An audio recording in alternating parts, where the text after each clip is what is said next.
अस्सलाम वालेकुम। आज टॉपिक हम डिस्कस करेंगे ये है Down cell. Examination point of view से देखा जाए तो बच्चे ये मोस्ट इंपॉर्टेंट लॉन्ग क्वेश्चन है। पास पेपर में काफ़ी दफ़ा ये लॉन्ग क्वेश्चन के तौर पे आ चुका है और इस टॉपिक में अगर देखा जाए तो दो मोस्ट इंपॉर्टेंट शॉर्ट क्वेश्चन भी है। एक ये है कि कैल्शियम क्लोराइड को डाउन सेल में क्यों डाला जाता है, why calcium chloride is added in Down cell for the preparation of sodium metal. और एक शॉर्ट क्वेश्चन ये है कि डाउन सेल की एप्लीकेशन बता दें, इंपॉर्टेंस क्या है, एप्लीकेशन क्या है। तो डाउन सेल आपने 9th क्लास में पढ़ा हुआ है, ऑलमोस्ट चीज़ें सिमिलर है। कंस्ट्रक्शन, वर्किंग, डायग्राम और इसके रिएक्शन, ये वो चीज़ें जो आपने 9th क्लास में पढ़ी है और यहाँ पे भी हमने सेम टू सेम पढ़नी है। लेकिन दो चीज़ें यहाँ पे एक्स्ट्रा आएंगी, जो मैंने दो शॉर्ट क्वेश्चन बोले हैं वो दोनों यहाँ पे एक्स्ट्रा हैं। तो सबसे पहली बात, डाउन सेल में हम रॉ मटेरियल कौन सा इस्तेमाल करते हैं और उसको किस मकसद के लिए यूज़ कर रहे होते हैं, पर्पज़ अगर देखा जाए डाउन सेल का। भाई याद रखिएगा डाउन सेल का पर्पज़ यह है कि इट इज़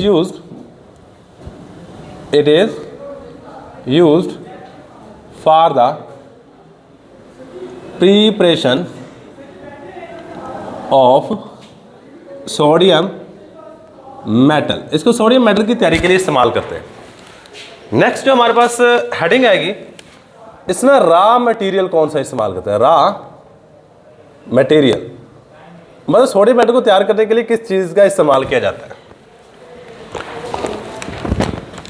तो यहां पर रॉ मटेरियल फ्यूज्ड और मोल्टन NaCl, आम खाने का नमक है ना, आपने इसको इतना गर्म करना है कि पिघला लेना है, उसको आप एज ए रॉ मटेरियल इस्तेमाल करोगे।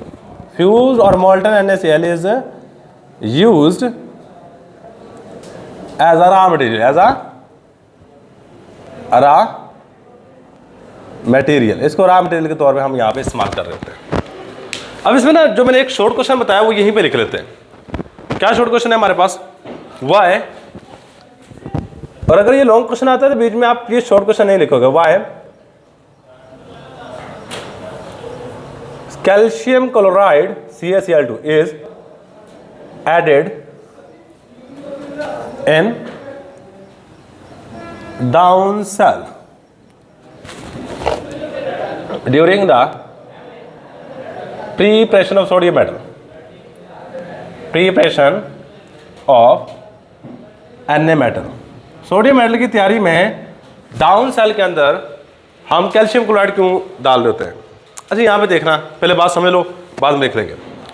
बच्चे आपने ना यहाँ पे जो NaCl इस्तेमाल करना है वो कौन सा है, पिघला हुआ। और पता है NaCl किस टेम्परेचर पे जाके पिघलता है, 801 डिग्री सेंटीग्रेड पे जाके पिघलता है। मैंने NaCl लिया, इसको पहले मैंने क्या करना है, गर्म करना है। कितने टेम्परेचर पे, 801 या 800 डिग्री सेंटीग्रेड तक। तो ये NaCl किस में कन्वर्ट हो जाएगा, लिक्विड फॉर्म में। ये पहले सॉलिड फॉर्म में था। अगर मैं इसमें थोड़ी सी मिकदार में कैल्शियम क्लोराइड डाल देता हूँ तो अब ये 800 डिग्री सेंटीग्रेड पे नहीं पिघलेगा, ये पिघल जाएगा 600 डिग्री सेंटीग्रेड पे। 600।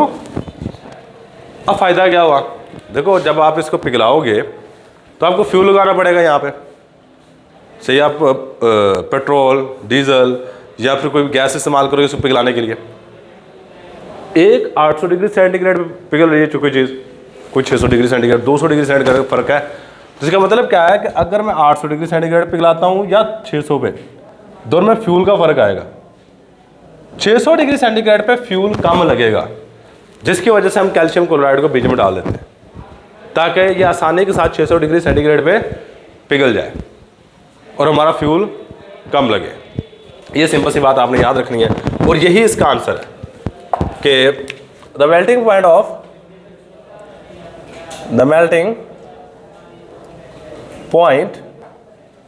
Of NaCl is 801 degree centigrade. 801 भी कुछ बुक्स में लिखा हुआ है और कुछ बुक्स में 800 पूरा भी लिखा हुआ है। इसमें कोई मैं ये नहीं कहूँगा कन्फर्म 801 है या 800 डिग्री सेंटीग्रेड है। से 801 डिग्री सेंटीग्रेड ये आपकी 9th क्लास में लिखा हुआ है और शायद यहाँ पे 800 डिग्री सेंटीग्रेड लिखा हो, से शायद चेक कर लीजिए उसको। The melting point of NaCl 801 degree centigrade when calcium chloride is added in NaCl, then the melting point of NaCl is lower down to 600 degree centigrade, which जो करता है क्या है, विच सेव आवर फ्यूल, जो कि हमारे फ्यूल को बचा रहा होता है। दैट्स वाई, इसी वजह से that's why calcium chloride is added in Down cell to during the preparation of sodium metal. अब इसके बाद हम बात करेंगे कंस्ट्रक्शन की, कि हमारे पास जो डाउन सेल है इसकी कंस्ट्रक्शन कैसी है। बस डायग्राम को समझ लीजिएगा, अगर डायग्राम समझ आ गई तो आप कंस्ट्रक्शन खुद ब खुद ही लिख लोगे। तो बच्चे आपने एक सिंपल सी बात याद रखनी है, डाउन सेल जो होता है ना, ये इस तरह का एक मेटेलिक चैम्बर है, ये हमारे पास। अब इस मेटेलिक चैम्बर के ना बिल्कुल सेंटर में मतलब यहाँ पे ग्रेफाइट का एनोड लगा होता है। कौन सा एनोड? ये वाला जो बिल्कुल सेंटर में लगा हुआ है, ये हमारे पास है ग्रेफाइट एनोड। अच्छा, ग्रेफाइट जो मेटल है ना, ये आपने देखी हुई है। ग्रेफाइट कहाँ पाई जाती है? ये पेंसिल का जो सिक्का होता है ना, इसमें सारी की सारी ग्रेफाइट होती है। इसमें क्या होता है, हमारे पास सारी की सारी ग्रेफाइट होती है। सही है। तो ये हमारे पास टैंक है, बिल्कुल सेंटर में हमारे पास ग्रेफाइट का एनोड है। यहाँ पे एक छोटी सी जगह होती है जहाँ से हम क्या करते हैं, inlet for NaCl, inlet for NaCl के लिए इनलेट है।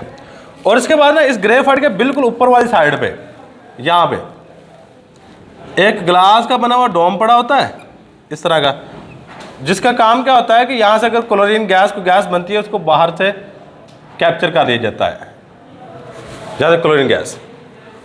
और आप NaCl को यहाँ पिघलाते हो, यहाँ पे डाल के, ये मैंने सपोज करता हूँ कि NaCl को पिघला के मैंने डाला हुआ है। सही है। और इसके बाद ना इसके यहाँ पे ये बेसिकली सर्कुलर होता है, ये इस तरह, ये चारों तरफ होता है। ऐसा नहीं है कि ये यहाँ पे सिर्फ समझाने के लिए ऐसा कर रहा हूँ। ये बेसिकली दरमियान में ग्रेफाइट का एनोड होता है, लोहे की जाली बना के ना उसको एनोड के चारों तरफ इस तरह लगा देते हैं, जाली। सही है। तो ये बेसिकली हमारे पास होता है जी आयरन कैथोड। और ये जो कैथोड होता है, ये आयरन का भी बना सकते हो और आप स्टील का भी बना सकते हो। सही है। एनोड के चारों तरफ एक जाली होती है लोहे की, जिसको हम बैटरी के नेगेटिव टर्मिनल से जोड़ते हैं। एनोड का मतलब क्या है, कैथोड का मतलब क्या है कि नेगेटिव टर्मिनल से जोड़ा हुआ है, और एनोड का मतलब क्या है कि इसको बैटरी के पॉजिटिव टर्मिनल से जोड़ा हुआ है। किससे जोड़ा है? बैटरी के पॉजिटिव टर्मिनल से हमने कनेक्ट कर रखा है। और यहाँ पे बाहर की साइड पे जाने के लिए Na मेटल के लिए होती है, सोडियम मेटल के लिए आउटलेट होती है। और ये हमारे पास टोटल कंस्ट्रक्शन है। अब इसकी कंस्ट्रक्शन में कौन कौन सी बातें लिखनी है? Down cell is consist of, Down cell is consist of, Down cell मुश्तमिल होता है किन किन चीजों पे? पहले नंबर पे a graphite anode, a graphite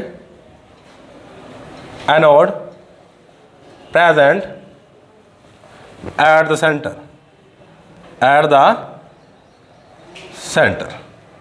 second number में हमारे पास यहाँ पे चीज देखी जाए तो iron cathode, circular iron, circular गोल आयरन की एक जाली होती है जिसको हम कैथोड के तौर पे यहाँ पे ले रहे होते हैं। Circular iron act as a cathode, जिसको हमने बैटरी के नेगेटिव टर्मिनल से जोड़ा होता है।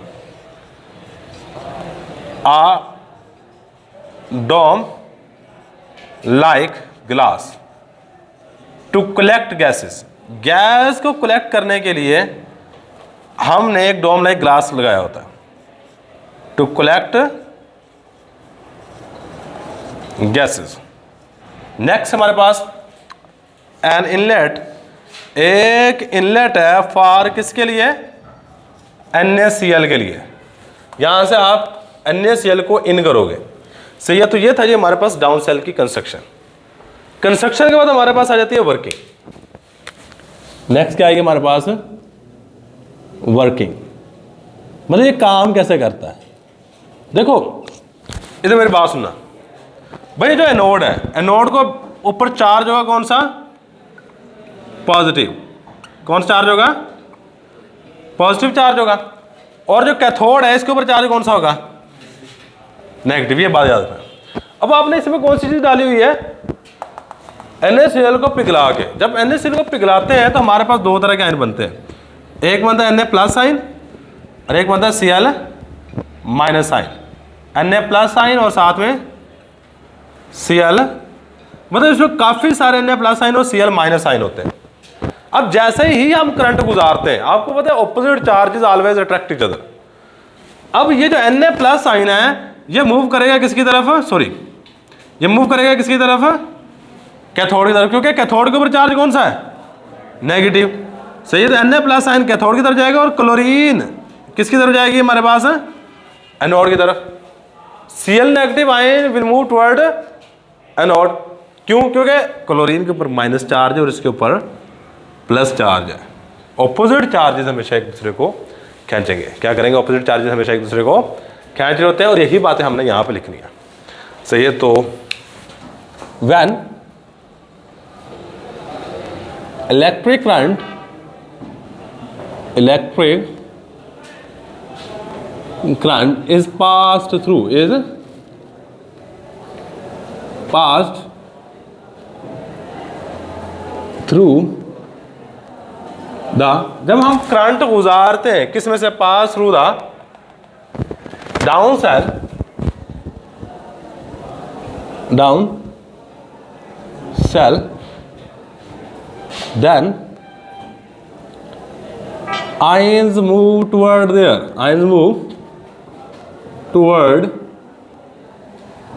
their respective electrode, respective electrode, या अपने रिस्पेक्टिव इलेक्ट्रोड की तरफ जाना शुरू हो जाते हैं।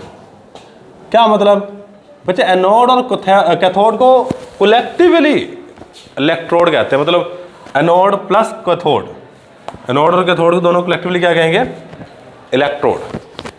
अच्छा, अब Na+ ion move toward cathode and Cl- ion move toward anode. चलो यही बात लिखते हैं। पहले क्लोरीन की बात कर, Cl- आयन मूव टुवर्ड, क्योंकि क्लोरीन के ऊपर नेगेटिव चार्ज है, तो नेगेटिव चार्ज वाली शय मूव करेगी पॉजिटिव की तरफ, सो एनोड की तरफ मूव करेगी। Cl- ion move toward anode and at anode, और एनोड में हमेशा क्या होती है, at anode always oxidation occur, oxidation occur, और एनोड में हमेशा ऑक्सीडेशन हो रही होती है। एनोड में क्या हो रहा है हमारे पास, हमेशा ऑक्सीडेशन होती है। सोडियम आयन कैथोड की तरफ जाते हैं और कैथोड में हमेशा रिडक्शन होगी। Na+ ion, Na+ ion move toward cathode and at cathode, और कैथोड में and at cathode always reduction occur, reduction occur. अब इसके ऊपर क्लोरीन गैस बनती है, इसके ऊपर सोडियम मेटल बनती है, सही है। तो यहाँ पे क्या हो जी, Cl2 gas and Na metal is produced, ये पैदा हो जाती हैं, produce at their respective electrode, eight their respective electrode, ये अपने रिस्पेक्टिव इलेक्ट्रोड पे ये वाली गैसें पैदा हो जाएंगी, सही है। अब इसके बाद नेक्स्ट हमने क्या करना है, यहाँ पे रिएक्शंस की बात करेंगे। कैथोड पे क्या रिएक्शन होता है, एनोड पे क्या रिएक्शन होता है, और ओवरऑल रिएक्शन क्या होता है। रिएक्शन एट एनोड, एनोड में कौन सा रिएक्शन होगा, रिएक्शन एट कैथोड, कैथोड में क्या रिएक्शन होगा, और लास्ट में ओवरऑल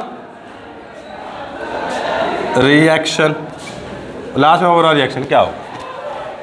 सही है, तो रिएक्शन एट एनोड, देखो एनोड में चार्ज कौन सा है, पॉजिटिव। अब एनोड की तरफ चीज़ कौन सी आ रही है, Cl नेगेटिव। तो यहाँ पे दो Cl नेगेटिव आयन क्लोरीन में कन्वर्ट होंगे और साथ में दो इलेक्ट्रॉन रिमूव कर देंगे। Removal of electron is known as oxidation, और यही बात हमने ऊपर लिखी है कि एनोड में हमेशा ऑक्सीडेशन होगी। और कैथोड में क्या कौन सी चीज़ मूव करेगी, कैथोड में नेगेटिव चार्ज, इसकी तरफ आएंगे Na+ आयन। ये जो दो इलेक्ट्रॉन निकले ये दो Na+ आयन लेते हैं और हमारे पास बन जाता है 2Na। से ओवरऑल रिएक्शन देखा जाए तो Na++ 2 Cl- is converted into 2Na+Cl2, ये ओवरऑल रिएक्शन। अगर आप यहाँ पे 2Na++ 2Cl नेगेटिव नहीं लिखना चाहते तो आप इसकी जगह पे ये भी लिख सकते हैं 2NaCl, ये भी सही है। सही है, आपकी अपनी मर्जी है, या ये लिखोगे नीचे वाला या ऊपर वाला लिखोगे। अच्छा, इसके बाद में लास्ट वाली चीज़ जो मैंने आपको बताया था, एक और शॉर्ट क्वेश्चन इस टॉपिक में से आ जाता है, वो है write down the application of Down cell. Write down the applications of Down cell. Down cell की एप्लीकेशन लिखें। सही है, तो लास्ट वाली हेडिंग बनेगी application of Down cell. Applications of Down cell, Down cell की एप्लीकेशन।